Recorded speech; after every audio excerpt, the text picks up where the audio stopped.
Connaissez-vous le lien qu'il y a entre Sorat el-Kahf, la caverne, et Voltaire? Donc traditionnellement, les musulmans, donc chaque nuit donc du vendredi, donc à savoir maintenant, ou bien chaque journée du vendredi, lisent la sourate El-Kahf comme la sunna nous le recommandait. D'ailleurs, le croyant, lorsqu'il lit cette sourate, il possède une lumière donc d'un vendredi à l'autre. Et dans cette sourate, il y a de nombreux récits, dont un récit qui est particulièrement intéressant et qui est inspirant, qui nous fait réfléchir, c'est le récit de la rencontre du prophète Moïse, donc Moussa alayhi salam, avec El-Khidr. Alors pour situer un petit peu l'événement, donc Moussa alayhi salam s'adressant au Banu Israël est questionné sur qui est l'homme le plus savant. Et Moussa va répondre qu'il est l'homme le plus savant, jusqu'à ce qu'Allah va lui révéler qu'il y a un de ses serviteurs qui est encore plus savant. Et donc Moussa va chercher à aller à sa rencontre. Allah va lui indiquer donc qu'il le rencontrera au confluent des deux mers. Une fois que Moussa donc arrive à retrouver ou à trouver El-Khidr, il lui demande de le suivre afin donc justement d'acquérir cette science qu'il possède. El-Khidr lui dit qu'il ne sera pas patienté. Moussa s'engage à patienter et il va donc commencer ce voyage avec lui. Et il va être choqué, étonné de voir El-Khidr qui va saboter un bateau de personnes donc de pêcheurs qui les avaient donc accueillis. Il va ensuite être étonné de voir que Moussa alayhi salam va tuer un enfant sans raison apparente. Et il va être étonné ensuite de voir que le Khidr va restaurer donc un lieu dans lequel se trouve un trésor pour une population qui n'avait pas été accueillante, qui ne les avait pas accueillis lorsqu'ils avaient traversé le village dans lequel ils habitaient. Et donc, face à son étonnement, face à son manque de patience, El-Khidr va expliquer à Moussa qu'il ne peut plus continuer à le suivre.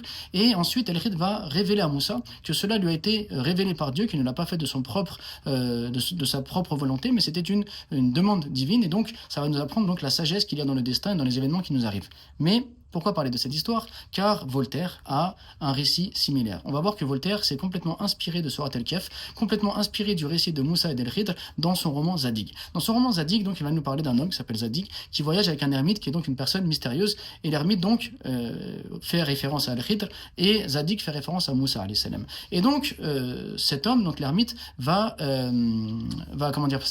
mettre un incendie chez des pauvres qui les avaient accueillis.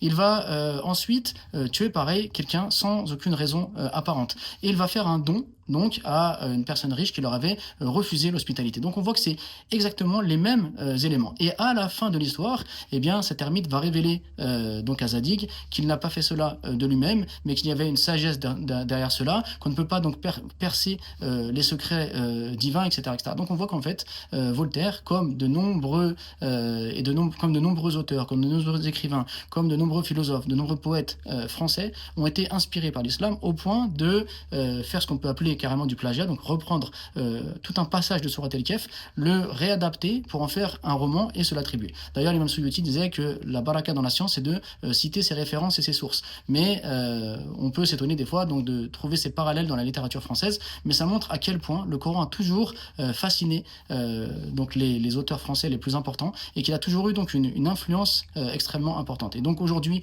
où on parle de l'islam à tort et à travers, eh bien, il est intéressant de mettre en valeur justement les œuvres de ces grandes figures que sont Voltaire et les autres, et de montrer en quoi est-ce que le Coran a eu cette influence sur eux. Donc, lorsque vous lisez Sourate El-Kahf chaque vendredi, eh bien, rappelez-vous que Voltaire l'a fait avant vous, et qu'il s'en est même inspiré pour ce roman Zadig.